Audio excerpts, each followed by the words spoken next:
Depois do PL da anistia, a instalação da CPI do INSS segue rumo à vala do esquecimento por Hugo Motta, eleito presidente da Câmara dos Deputados, com a promessa de trabalhar pelo povo brasileiro. Vamos acionar a repórter Berenice Leite. Adiamento ou suspensão da CPI envolve o deputado Nicolas Ferreira e a Berenice vai contar aqui pra gente a manobra de Hugo Motta. Boa tarde, Berê. Seja muito bem-vinda ao Jornal da Oeste. Boa tarde, Geise. Boa tarde para todo mundo que nos acompanha aqui no Jornal da Oeste. Pois é, essa manobra do presidente da casa, Hugo Motta, ainda nesta semana, ele encaminhou um documento ao Supremo Tribunal Federal, pedindo que o Supremo rejeite o mandado de segurança impetrado pelo deputado Nicolas Ferreira, que via STF pede a instalação da CPI do INSS aqui na Câmara dos Deputados, haja vista que todos os princípios constitucionais, como o próprio deputado Nicolas alega, estão preenchidos, inclusive a assinatura de pelo menos um terço, aliás, mais de um terço da casa.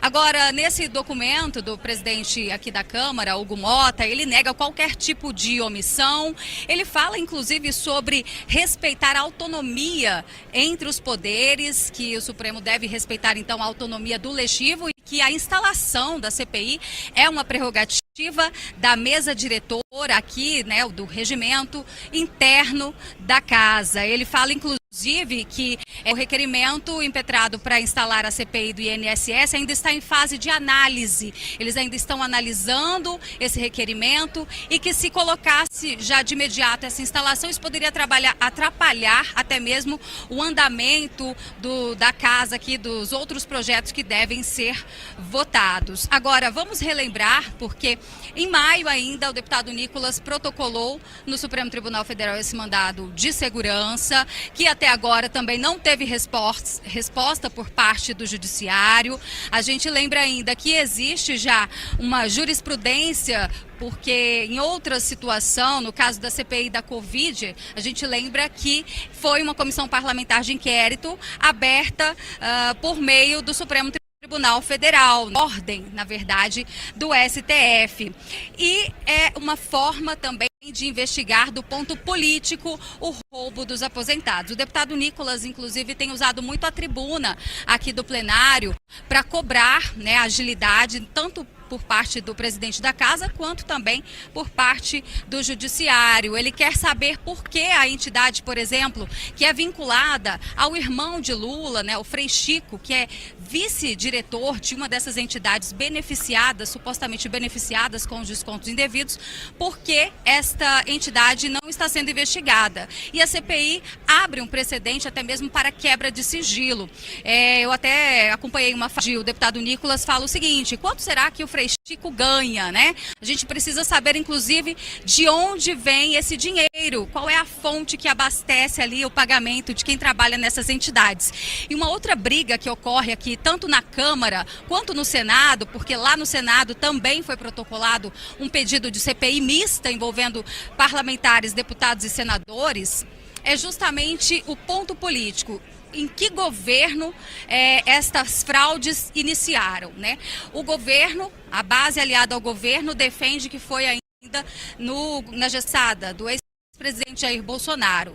E a oposição quer provar que as fraudes começaram no governo do PT. Então, a gente vai seguir acompanhando todo esse imbróglio, mas o deputado Nicolas, já conversei com ele também essa semana, e ele diz o seguinte: não faz o menor sentido o governo Bolsonaro estar beneficiando sindicatos, né? Isso jamais poderia ter acontecido na gestão do ex-presidente Jair Bolsonaro. É algo que poderia estar sendo investigado aqui dentro da Casa Legislativa. A gente vai acompanhar, porque de morosidade a gente não pode falar só do presidente da Casa, Hugo Motta. O Judiciário também está demorando para responder esse mandado de segurança do deputado Nicolas. Geise.